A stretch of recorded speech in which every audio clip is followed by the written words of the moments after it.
कैसे आप सभी। सो गाइस 2016 की सेट की जो हमने वीडियो लगाई है आपकी, उसका पहुंच चुका है आपका सेट नंबर 2। अब तक हम आपको इसके 1 सेट सोल्व करा चुके हैं। पहला ही सेट आपका एसएससी स्टेनोग्राफर का था, 100 क्वेश्चन का था, इसलिए एक सेट को कराने में लगभग 2 डेज़ लग रहे थे। अभी ये सेट नंबर 2 है, ये भी एसएससी स्टेनोग्राफर का ही है आपका, 2016 में आया हुआ सेट नंबर 2, और इसको भी हम लोग लगभग 2 डेज़ में ही कराएंगे, ध्यान रखें आप पहले ही, क्योंकि 100 क्वेश्चन को एक ही टाइम में सोल्व कराना थोड़ा सा संभव काम नहीं है हमारे लिए। इसलिए लगातार वीडियो आपको मिल रही हैं, उम्मीद कर रहा हूँ आपको खूब प्रॉफिटेबल हो रही होंगी वीडियोस हमारी। इसी तरह से लाभ लेते रहिए हमारी वीडियोस का, खूब आनंद लीजिएगा। उम्मीद करता हूँ कि इस बार सिलेक्शन पक्का ही है आपका। आप लोगों की मेहनत, हमारी मेहनत रंग लाने वाली है, डेफिनेटली रंग लाएगी। बस मेहनत में लगे रहिए, इसी तरह से ही जुड़े रहिए मुझसे, इसी तरह से ही। और शुरू करते हैं आपका पहला सेट। कह रहा है कि I want to exchange my Maruti from a Santro. देखिए, कह रहा है कि मैं अपनी मारुति चेंज करना चाहता हूँ सेंट्रो से।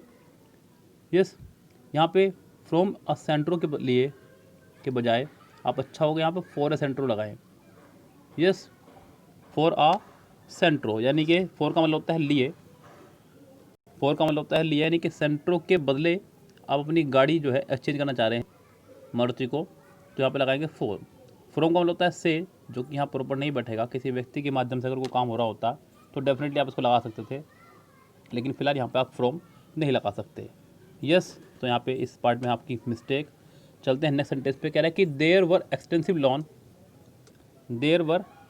Lawn in front of the bungalow. देखिए यहाँ पे उसने लगाया देयर वर एक्सटेंसिव लॉन। ये कपड़ा बहुत गिल्ला हो गया है, ऐसा लग रहा है बच्चों, क्योंकि सूख नहीं रहा है। चलिए कोई बात नहीं, देखते हैं थोड़ी देर में। देयर वर एक्सटेंसिव लॉन, ध्यान देखिएगा, मैंने आपको पहले भी कहना बताया कि देयर के बाद आने वाली वर्ब देयर के बाद वाले सब्जेक्ट पे डिपेंड करती है, और बाद वाला जो है एक्सटेंसिव लॉन है, यानी कि बहुत ही विशाल लॉन कह रहा है। लॉन यानी कि कोई बगीचा वगैरह जिसे आप गिन नहीं सकते, तो यहाँ पे आपका वर नहीं वॉज होना चाहिए था, तो ये सेंटेंस आपका करेक्ट बैठता। यानी कि इस सेंटेंस में है आपकी ए पार्ट में ही एरर, वर की जगह आपको वॉज लगाना होगा। There was an extensive lawn, ऐसे करें आप इसको, आर्टिकल भी लगाइएगा an, extensive lawn, there were an extensive lawn. Next देखिएगा, wise man follow noble ideas. यहाँ पे स्पेलिंग मिस्टेक का पोर्शन है। नोबल की स्पेलिंग यहाँ उसने रॉन्ग करी है, यहाँ पे नोबल की स्पेलिंग ये ना हो करके NOBLE होगी, तो ये सेंटेंस आपका होगा करेक्ट। यहाँ पे नोबल की स्पेलिंग आपकी रॉन्ग है, यानी कि इसके भी ए पार्ट में ही है एरर। अगला भी देखें तो वो भी स्पेलिंग एरर करेक्शन पे ही है। कह रहा है द नेवल ऑफिसर, जहाँ पे नेवल की स्पेलिंग गलत है, नेवी से बना है, तो द नेवल ऑफिसर की स्पेलिंग आपकी NAVAL होती है, ना कि NAVEL। इसके भी ए पार्ट में ही है मिस्टेक। यानी कि अभी तक के चारों सेंटेंस बहुत ज़्यादा इजी, बहुत आसान रहे। नेक्स्ट देखिए सेंटेंस नंबर 5। कह रहा है कि he acted not as per my advice but somebody else. उसने मेरी एडवाइस पे नहीं काम किया, बल्कि किसी और की एडवाइस पे किया। अगर आप गौर करें यहाँ पे, तो कह रहा है कि ही एक्टेड सेंटेंस में सेकंड फॉर्म लगा करके सेंटेंस को पास्ट बनाया है, ये हिस्सा आपका बिल्कुल करेक्ट है। He acted not as per my advice, advice आपका एब्स्ट्रैक्ट नाउन होता है, इसलिए आप इसमें कभी भी एस या ES, ए या एन, यस, आप कभी भी इसके साथ में नहीं लगाएंगे। As per my advice but somebody else, यहाँ पे उसने कहा किसी और की एडवाइस पर, किसी और की एडवाइस पर, समबडीज एल्स, समबडीज एल्स। तो ऐसी कंडीशन में आपको एल्स के साथ में एपोस्ट्रोफे लगाना होगा। यस, ध्यान रखें, और साथ में लगाना होगा SB। अगर यहाँ पर एस ना होता तो फिर समबडी में एपोस्ट्रोफे ऐसा होता, किसी और की एडवाइस पे, यानी कि एडवाइस ली गई है किसी और के द्वारा, तो उसके लिए आपको यहाँ पे एपोस्ट्रोफे S लगाना होगा। वैसे भी का, की, के अर्थ में आपको the chairs in the room are in a state disarray, the chair in the room are in a state of disarray. यहाँ पे स्टेट के बाद में ऑफ लगाना होगा आपको, तब सेंटेंस आपका ठीक होगा। स्टेट ऑफ डिसरे, डिसरे यानी कि अस्त व्यस्तता की स्थिति में। तो फिलहाल यहाँ पे स्टेट के बाद में ऑफ आएगा सेंटेंस में। यहाँ पे है आपका सी पार्ट में एरर। अशोका द ग्रेट, बहुत प्यारा सेंटेंस आया है, बहुत ही प्यारा। ध्यान दे लीजिएगा, सेंटेंस की शुरुआत में आपको बता दूं करना क्या है। देखिए इसके लिए अच्छा होगा कि आप हमारी एक वीडियो देखिएगा, पार्टिटिव एट्रीब्यूट सब्जेक्ट कॉम्प्लीमेंट की, मोस्ट वीडियो में है वो वीडियो हमारी, वहाँ जाके आप देख सकते हैं। यहाँ पे एट्रीब्यूट का इस्तेमाल हुआ है, किस लिए हुआ है वो देखिए ध्यान से। कह रहा है कि Ashoka the great, Ashoka the great, यहाँ पे ये जो द ग्रेट लगाया है ये एक एट्रीब्यूट है, अशोका की क्वालिटी को बता रहा है। कई बार एग्ज़ाम में इसको अशोका यानी कि सब्जेक्ट से पहले लगा के दिया जाता है, जो कि मिस्टेक है। जैसे कि कई बार लगा देते हैं the finest actress Madhuri Dixit, तो ये आपका यहाँ पे रोंग हो जाएगा, बिकॉज एट्रीब्यूट हमेशा सब्जेक्ट के बाद आएगा ना कि पहले। तो इस तरह से एग्ज़ाम में आपको कई बार एरर दी जाती है। अच्छा होगा कि आप हमारी इस वीडियो को देख ही लें, एट्रीब्यूट, पार्टिटिव और सब्जेक्ट कॉम्प्लीमेंट, बहुत प्यारी वीडियो है, देखिएगा ध्यान से। तो यहाँ पे इस पार्ट में तो कोई एरर नहीं है, हालांकि अशोका द ग्रेट बिल्कुल ठीक है, क्योंकि एट्रीब्यूट बाद में आना चाहिए था, एट्रीब्यूट बाद में ही लगाया गया है। Attribute Ashoka the great regarded, regard के साथ हमेशा आपको एज लगाना पड़ता है, तो यहाँ पे रिगार्डेड एज आएगा, मिस्टेक जो है यहाँ पे, रिगार्ड के साथ हमेशा एज का इस्तेमाल होता है, तो इस सेंटेंस में रिगार्डेड एज होगा, सेंटेंस आपका करेक्ट होगा, यानी कि बी पार्ट में एरर होगी। Will you please give me little milk for my cat, क्या आप मेरी कैट के लिए मुझे थोड़ा मिल्क देंगे। देखिए मिल्क आपका है अनकाउंटेबल, तो अनकाउंटेबल चीज़ों के लिए आपको लिटिल लगाना होगा, ये बात सत्य है। लिटिल लगता है अनकाउंटेबल के लिए, लेकिन मैं आपको एक पर्सनल एक्सपीरियंस पे एक बहुत अच्छी एक ट्रिक, एक एडवाइस दे रहा हूँ, उसको अडॉप्ट कीजिएगा और उसको अप्लाई भी कीजिएगा जब भी आपके सामने ऐसी कोई समस्या आए। आप देखिएगा कि ये पर्सनल एक्सपीरियंस आपके लिए बहुत फ़ायदेमंद हो रहा है। जब कभी भी आपको सेंटेंस में लिटिल, फ्यू, ले या लाई, इन 4 वर्ड से कभी भी कोई एरर दिखाई दे एग्ज़ाम में किसी भी सेंटेंस में, तो आप हमेशा इसी पार्ट में लगा दें, इसी पार्ट में हमेशा एरर होगी, लिख कर लेना मेरे से। हमेशा जिस पार्ट में लिटिल, फ्यू, ले और लाई होता है उसी पार्ट में निकलती है आपकी error, most of the cases. आप इसको अप्लाई करके देखिएगा, आपको डेफिनेटली प्रॉफिट मिलेगा, गारंटी से कह रहा हूँ। यहाँ पे भी इसी पार्ट में एरर है, लिटिल की जगह यहाँ पे अ लिटिल आएगा, यस। सो इस सेंटेंस में आपकी एरर आ जाएगी बी पार्ट में error. The light bulbs of the hall need to be change, जो नाइट बल्ब हैं हॉल के उनको बदलने की ज़रूरत है। The night bulbs of the hall नहीं, in the hall, night bulbs hall में ना कि हॉल के, night bulbs in the hall need to be change. A recent survey indicates that the number of drug addicts grew day by day, कह रहा है कि जो नंबर ऑफ ड्रग्स एडिक्ट्स हैं, ड्रग्स को लेने वालों की जो संख्या है वो ग्रू यानी कि बढ़ रही है दिन प्रतिदिन। जब बढ़ रही है तो सेंटेंस का कंटिन्यूस में बनना ज़रूरी था, आपने लेकिन यहाँ सेंटेंस को नहीं बनाया। सेंटेंस में कह रहा है कि ड्रू है, नहीं सॉरी, डे बाय डे बढ़ रही है, ग्रू हो रही है, तो आपको इसे बनाना चाहेगा growing day by day, growing day by day, ठीक है। So the number of drugs addicts are growing day by day, sentence कुछ इस तरह से ठीक होगा। या फिर आप यहाँ पे हैज़ बीन ग्रूइंग भी लगा सकते हैं, वो भी ठीक रहेगा। आप सेंटेंस को किसी भी तरह से ठीक कर सकते हैं, लेकिन आपको यहाँ पे आईएनजी लगानी ही होगी, ये बात ध्यान रखें आप। क्लियर बात। चलते हैं नेक्स्ट पे। नेक्स्ट पोर्शन है आपका फिल इन द ब्लैंक्स का। Do not look dash on woman, do not look up, do not look down, do not look right, do not look left. देखिए यहाँ पे लेफ्ट और राइट का तो काम ख़त्म है, ये तो आएंगे नहीं। आपको ज़रूरत है लुक अप और लुक डाउन की, लुक अप और लुक डाउन को देखने की। लुक डाउन यहाँ ना इसलिए ज़रूरी है क्योंकि आगे ऑन आ रहा है, लुक डाउन, ऑन, ये हमेशा इकट्ठा आते हैं, जिसका मतलब होता है किसी को नीची निगाह से देखना, किसी को नीची निगाह से देखना, यस। क्लियर बात। तो कह रहा है कि do not look down on woman, यानी कि महिलाओं को नीची निगाह से मत देखो। I dash him on this point, आपको दिया एग्री, एग्री के साथ उसने दिया आपको अलग अलग प्रपोजिशन। एग्री के साथ में आप लोग 3 तरह से प्रपोजिशन लगाते हैं, at, to, with. At, to और विद लगती है व्यक्तियों के लिए, विद लगता है आपका पर्सन के लिए, टू लगता है बिहेवियर के लिए, एट लगता है प्रपोजल के लिए, सॉरी उल्टा हो गया, ये लगता है बिहेवियर के लिए, ये लगता है आपका प्रपोजल के लिए। किसके लिए लगता है आपका ये? प्रपोजल के लिए। तो यहाँ पे आगे खड़ा व्यक्ति है आपका हिम, इसलिए आपको यहाँ पे विद ही लगाना होगा। I agree with, I agree with, agreeing तो आ नहीं सकता बिकॉज आईएनजी फॉर्म कभी बिना हेल्पिंग के नहीं आएगी, इसलिए आपका आंसर हो जाएगा C correct. I agreed him, मैं उससे सहमत हुआ उस पॉइंट पर। The stranger dash in through the window last night, sentence में आपका आया है आखिरी में लास्ट। जब सेंटेंस में लास्ट, प्रीवियस, एगो, यस्टरडे इस तरह के शब्दों का इस्तेमाल हो तो सेंटेंस बनता है आपका पास्ट इंडेफिनिट, यानी कि वर्ब की सेकंड फॉर्म। कितनों में है सेकंड फॉर्म उसको देखिएगा। सेंटेंस में यहाँ पे द स्ट्रेंजर के साथ में आपको सेकंड फॉर्म लगानी होगी, वो सेकंड फॉर्म में आपका सिर्फ और सिर्फ सी ऑप्शन में, यस, और किसी ऑप्शन में नहीं है। तो इस सेंटेंस में सिर्फ सी पार्ट में ही है सेकंड फॉर्म, बाकी ए में एस या ई एस आया है, बी में फर्स्ट फॉर्म है और डी में आईएनजी फॉर्म है, इसलिए आपके ये रॉन्ग हुए, सिर्फ और सिर्फ सी आंसर होगा। They dash living here since 2000, आपको यहाँ दिख रहा है सिंस या फॉर प्लस टाइम। जब भी सेंटेंस में आपको सिंस या फॉर प्लस टाइम दिखाई दे, आप as a helping of has been, have been, had been में से किसी एक का इस्तेमाल करेंगे, जो कि आपका सिर्फ और सिर्फ बी में, दे के साथ वैसे भी हैव बीन ही चलता है, इसलिए इस सेंटेंस का आंसर हो जाएगा आपका करेक्ट बी।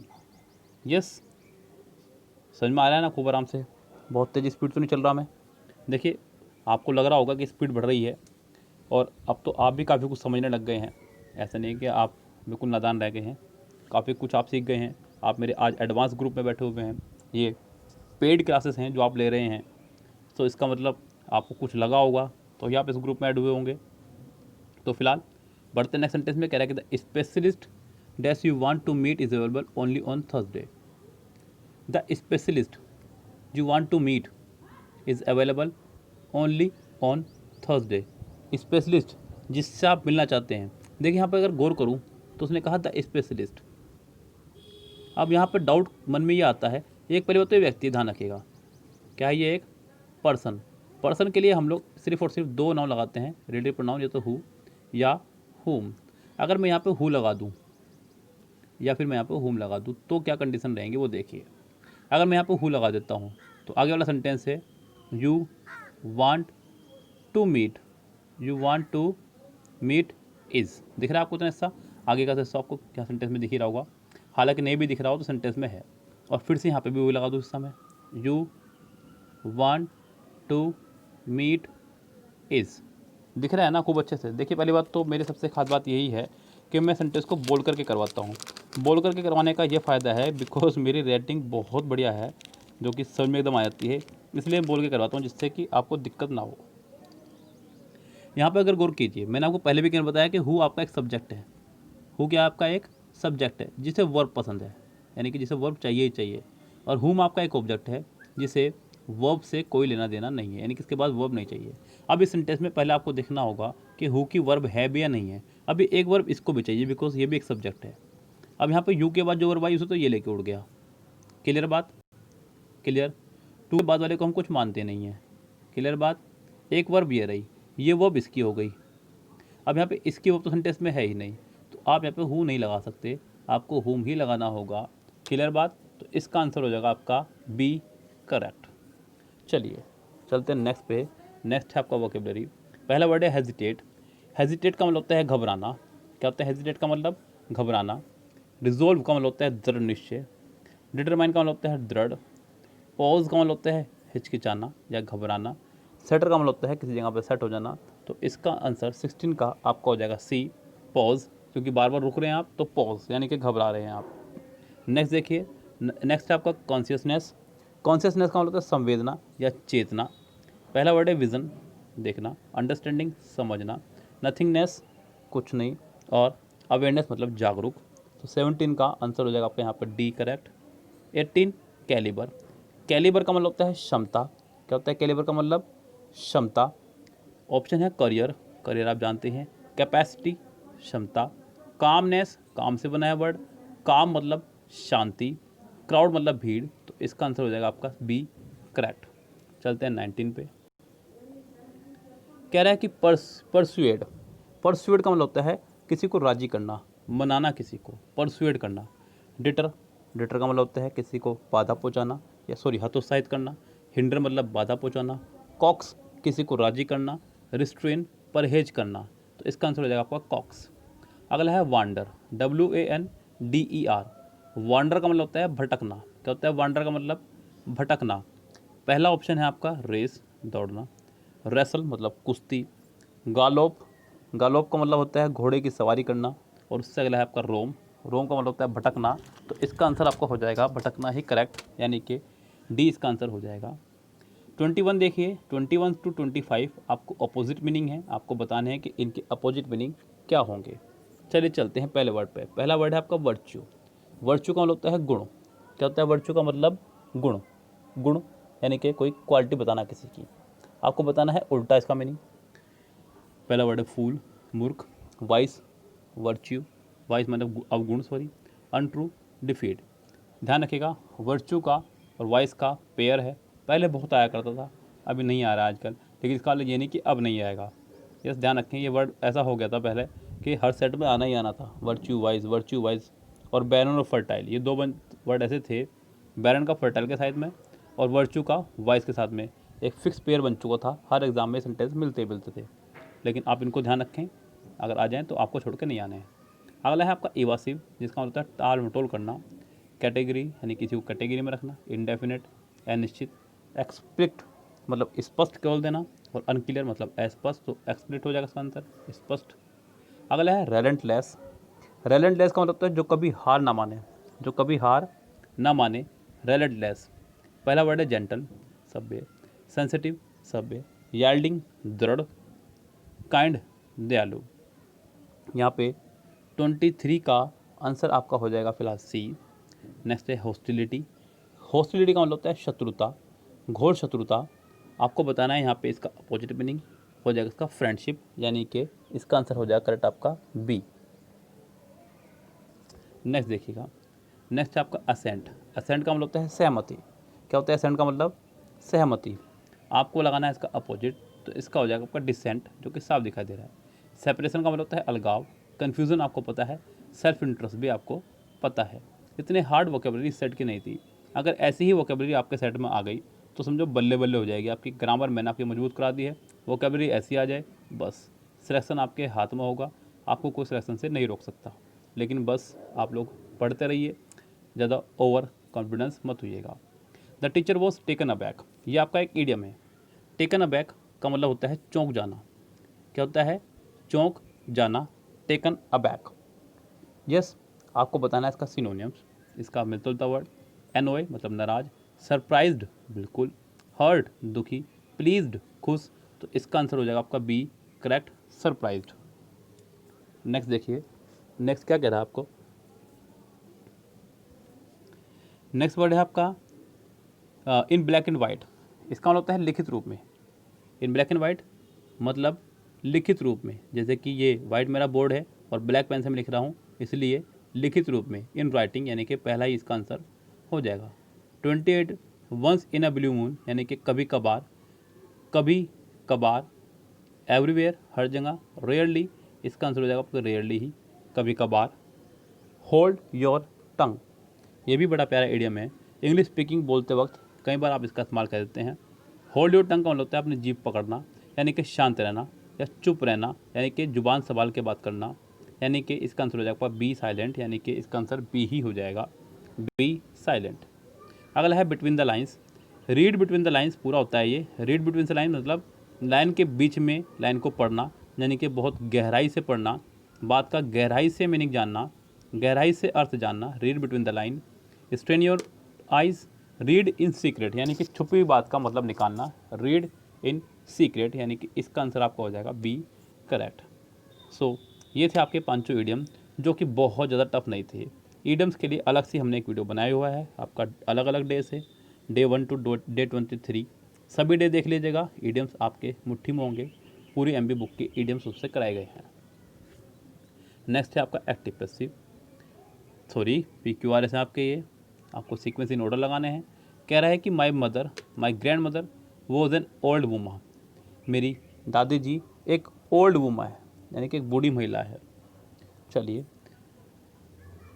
पहला सेंटेंस क्या होगा, बट से तो शुरू होने से रहा, एंड से शुरू होने से रहा। People said that she had once been young and pretty, she had been like this for the 20 years that I had known her, यानी कि वो ऐसी बिल्कुल पिछले 20 साल से लग रही हैं जब से मैं उन्हें जानता हूँ।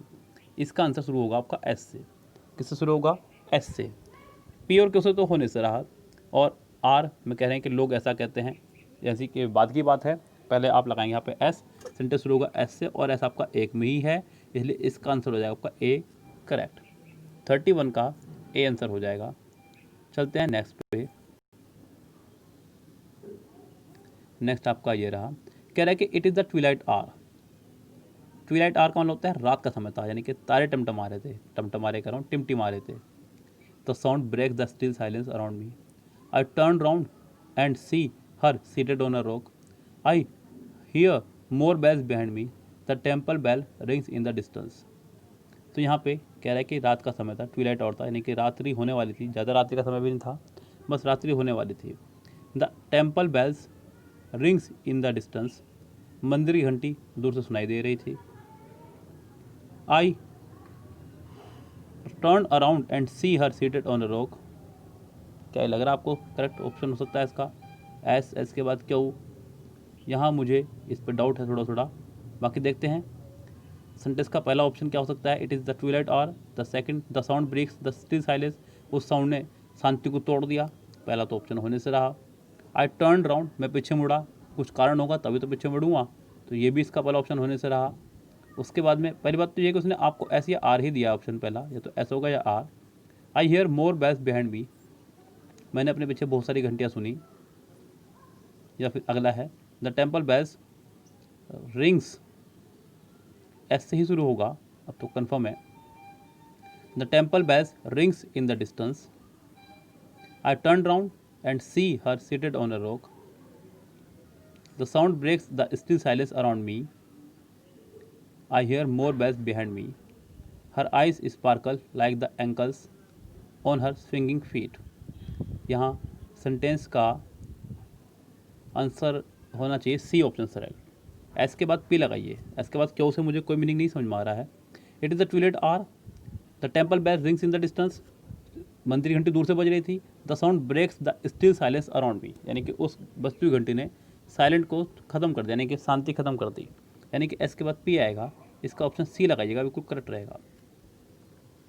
नेक्स्ट देखिए, कह रहे हैं कि use bright cheerful favourable words and phrases to describe other people, make it dash for all your friends and associates, be extremely careful, a rule to have a big positive word to avoid dash।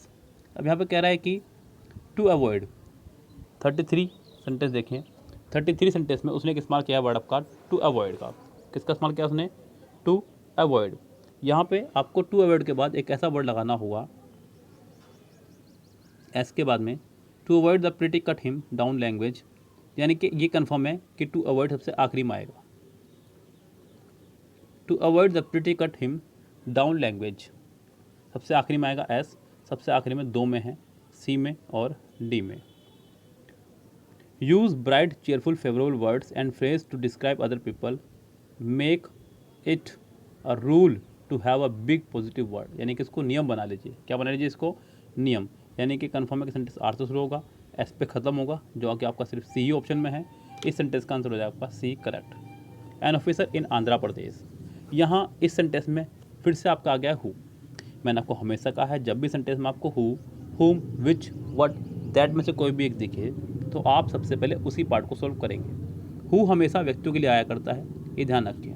अगर मैं are part को क्यों के बाद लगाता हूँ तो क्यों में आखिरी में वाटर है, तो ये हो नहीं सकता। अगर मैं पी के बाद लगाता हूँ तो पी में आखिर में पुट है, ये भी नहीं हो सकता। अगर मैं एस के बाद लगाता हूँ तो एस के आखिर में वुड है, ये भी नहीं हो सकता। सिर्फ पहले के ही आखिरी में है एन ऑफिसर, क्योंकि प्रिपोजिशन के बाद वाले काट देंगे वहाँ पे, तो जो आना चाहिए एन ऑफिसर के तुरंत बाद आपका आना चाहिए R. An officer in Andhra Pradesh who was in charge of tribal development, यानी कि सेंटेंस की शुरुआत होगी आपकी आर से। आर आपका दो में है, ए में भी और डी में। N officer in Andhra Pradesh who was in charge of travel development. ये तो वर्ब रही आपकी हु की, किसकी वर्ब रही, हु की। अभी तक एन ऑफिसर की वर्ब आपको नहीं मिली है, वो है आपकी फाउंड। क्या आपकी वो फाउंड। आर के बाद पी आएगा, ये कन्फर्म है। इस सेंटेंस का आंसर हो जाएगा आपका D correct. Along with the Orthodox Hindus and in the deities, Raghupati has the Brahmin's pride, faith in the scriptures, because is the Lord of Temple। यहाँ ध्यान दीजिएगा, पहले सेंटेंस अगर मैं देखूँ, एंड इन द डाइटी, जो कि आपका है मूर्ति। अब ये कन्फर्म है कि एंड से पहले भी कोई ऐसा ही वर्ड होना चाहिए जो कि है आपका आर के पास, स्क्रिप्चर। क्या है आपका स्क्रिप्चर। ये दोनों वर्ड एक साथ आने चाहिए, आर और पी एक साथ आने चाहिए, ये कन्फर्म है। आर पी दोनों के दोनों एक साथ आएंगे, जो कि कन्फर्म है, और वो सिर्फ और सिर्फ आपका बी में है। आपका आंसर हो जाएगा बी करेक्ट। 35 सेंटेंस का आंसर आपका हो जाएगा बी। यस, फिलहाल इस सेंटेंस से आपको छुटकारा मिला। चलते हैं नेक्स्ट पे। नेक्स्ट है आपके एक्टिव पैसिव। फटाफट देखिएगा मेरे साथ में, क्योंकि आप लोगों को काफ़ी कुछ आ गया है। पहला कह रहा है कि डायरेक्टेड। डायरेक्टेड यानी कि आपके सेकंड फॉर्म। सेकंड फॉर्म को आपको बनाना होगा वॉज वर्ब में। कितनों में है जरा फटाफट देखिए। फर्स्ट में नहीं है, सेकंड में है, थर्ड में नहीं है, फोर्थ में नहीं है। इसका आंसर हो जाएगा सेकंड ही करेक्ट। 37 देखिए, आपको दिख रहा है टीच यानी कि एस या ई एस। आपको चाहिए इज एम आर। क्या चाहिए आपको, इज एम आर। पहले में है, दूसरे में है, तीसरे में है, चौथे में भी है, सब में है। सेंटेंस बनेगा अस से। मैंने आपको कल भी बताया था कि अगर सेंटेंस में डबल ऑब्जेक्टिव हो, अस भी आ गया, इंग्लिश भी आ गया। एक इनडायरेक्ट ऑब्जेक्ट है और एक डायरेक्ट ऑब्जेक्ट है। सेंटेंस को इनडायरेक्ट ऑब्जेक्ट से पहले बनाया जाएगा। अस का हो जाएगा वी आर बीइंग, लेकिन बी ऑप्शन बीइंग की वजह से बाहर हो गया है। English is taught to us by mister Datta, पहला ही इसका आंसर होगा करेक्ट। हैज़ द पोस्टमैन, आपको दिख रहा है हैज़ हैव, तो आपको लगाना चाहिए यहाँ पे हैज़ बीन हैव बीन। क्या लगाना चाहिए आपको यहाँ पे, हैज़ बीन हैव बीन। कितनों में है पहले उसको ढूंढ लीजिए फटाफट से। पहले में है, दूसरे में भी है, तीसरे में नहीं है, चौथे में नहीं है। सबसे पहले सेंटेंस बनेगा आपका द लेटर से स्टार्ट होगा। Has the letter, has the letter, been been. Sentence ऊपर वाला नेगेटिव है, नेगेटिव बनाएंगे, इसलिए बी इसका आंसर होगा, ए इसका आंसर नहीं हो सकता। 38 का हो जाएगा आपका B correct. John is building, आपको दिख रहा है is M R plus I N G. आपको ढूंढना है is being plus third form. Is being plus third form, जो कि फर्स्ट में नहीं है, सेकंड में है, थर्ड में नहीं है, फोर्थ में नहीं है। यस, तो इसका आंसर हो जाएगा आपका सेकंड करेक्ट। 39 का भी बी हो जाएगा। 40 देखिएगा, someone will pay you the next Monday. Will का प्लस फर्स्ट फॉर्म, आपको लगाना है will be plus third form. Will be plus third form कितनों में है, फर्स्ट में है, सेकंड में नहीं है, थर्ड में है, फोर्थ में भी नहीं है। अब या तो ए या फिर सी इसका आंसर होना चाहिए। यू से बनेगा sentence, you will be paid next Monday. You would be paid, लेकिन फर्स्ट में विल का वुड किया गया है, इसलिए बाहर। 40 का हो जाएगा आपका सी correct. Drinking was ruining his life gradually, आपको दिख रहा है was verb plus I N G. आपको ढूंढना चाहिए was verb plus being plus third form, जो कि फर्स्ट में है, सेकंड में नहीं है, थर्ड में नहीं है, भगवान करे फोर्थ में भी ना हो, तो इसका आंसर पहला ही हो जाएगा, वरना फिर मुझे डाउट हो जाएगा। बिल्कुल नहीं है, पहले इसका आंसर रहेगा। A small epitaph had been laid, sentence पहले ही पैसिव में, बिकॉज हैड के साथ बीन लगाया, फिर लगाया थर्ड फॉर्म। आपको लगाना है सिर्फ हैड प्लस थर्ड फॉर्म। कितनों में है, पहले में नहीं है, दूसरे में है, थर्ड में नहीं है, फोर्थ में भी नहीं है, सेकंड ही इसका आंसर हो जाएगा। 43 देखिए, the nurse is giving, is M R plus N G, is being M being plus third form ढूंढिए। सेंटेंस बनेगा द सिक बॉय से। The sick boy, the sick boy, the sick boy तीनों में ही है। इज बी बाहर, B में is नहीं है। फिर ए में गिवन लगा दे डायरेक्ट, बी नहीं है, ए भी बाहर, इसका आंसर हो जाएगा सी करेक्ट। 44 और पेरेंट्स हैव, आपको दिख रहा है हैव प्लस थर्ड फॉर्म, तो आपको ढूंढना होगा have been plus third form. पहले में है क्योंकि अस का भी हो जाएगा, यस। दूसरे में है नहीं, थर्ड में है नहीं, फोर्थ वाला माना नहीं जाएगा क्योंकि सेंटेंस का एक्टिव भी ओवर पेरेंट से है, पैसिव भी ओवर पेरेंट से होगा, ऐसा नहीं हो सकता। इस सेंटेंस का आंसर हो जाएगा पहला ही correct. Why did your father refuse such an honourable job, आपको दिख रहा है डिड, आपको लगाना है वॉज वर्ब। सेंटेंस वाई से ही शुरू होगा, वाई चारों में ही है, वॉज आपका पहले में है, दूसरे में नहीं है, तीसरे में नहीं है, चौथे में है। आपका सेंटेंस शुरू होगा सच एन ऑनरेबल जॉब से। Why was such an honourable job, why was such an honourable job, दोनों में है। रिफ्यूज्ड, लेकिन पहले वाले में डिनाइड कर दिया गया है, इसलिए बाहर हो जाएगा।